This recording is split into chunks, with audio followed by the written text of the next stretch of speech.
Patola with dried shrimp. Ito ang ating lulutuin ngayon. Ayan siya guys, masarap. Good morning guys, and welcome again sa aking YouTube channel, Cynthia's Life and Cooking. Sa nakikita nyo, mayroon akong 2 pirasong patola at dried shrimp. Yan lang ang ating lulutuin ngayon. Simple, easy patola with dried shrimp recipe. Samahan niyo ulit ako guys sa aking another recipe na isi-share sa inyo. Sa mga hindi pa nakasubscribe, please do subscribe, like, and hit the notification bell para updated kayo sa aking mga bagong i-upload. Samahan niyo ako guys, linisin ko muna at ikat-kat ang ating patola.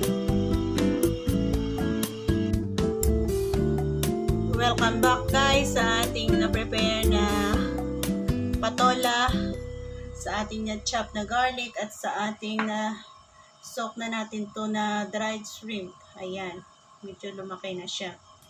So next na gagawin natin, i-gisa lang natin to. Ayan. Ayan guys, meron na tayong na-prepare na kawali. Maglagay lang tayo ng cooking oil. Next, na ilagay natin ang ating garlic at yung dried shrimp natin.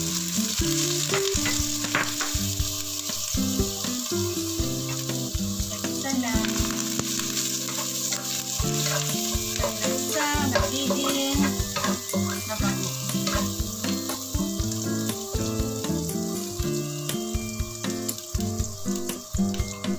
Ayan na siya guys. Ito lang ating garlic. Ilagyan muna natin siya ng konting nilang.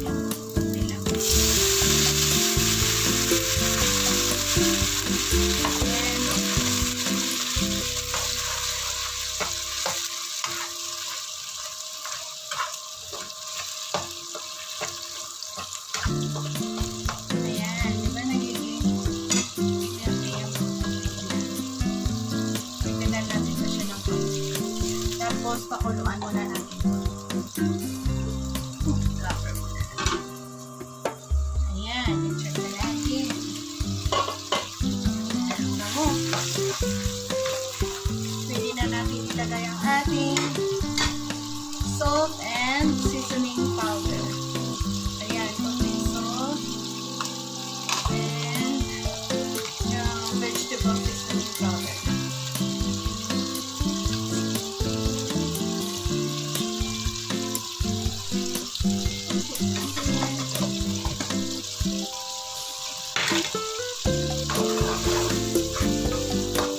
Next, ilagay na natin ang ating patola. Patola kasi natin, nag-release to ng sariling katas niya. So, magiging matubig ko naman ito.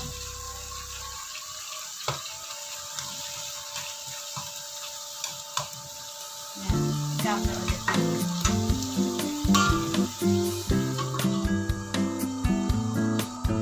Yan, i-check out natin. Medyo may tubig-tubig na siya.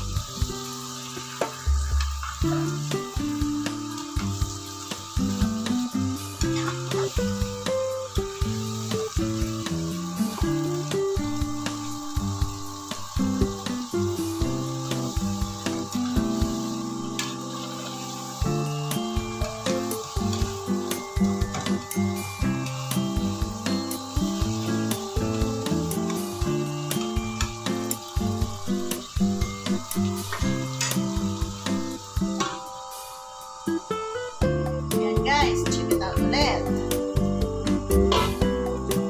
Tumagi na yung tubig niya.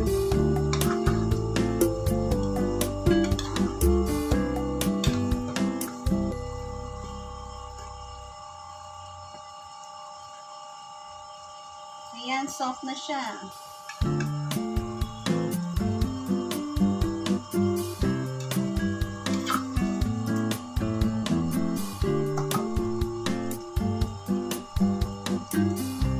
Ayan guys, luto na ang ating patola vegetables. Ready to serve na siya.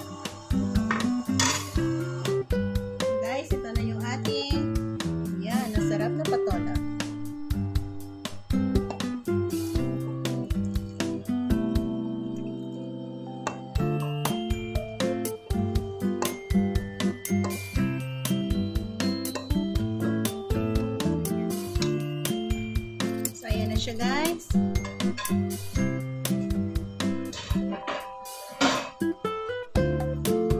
So, ulitin, thank you for watching. Please like, subscribe, hit the notification bell para updated kayo sa aking mga bagong i-upload. Salamat! Ayan ang ating patola vegetables with dried shrimps.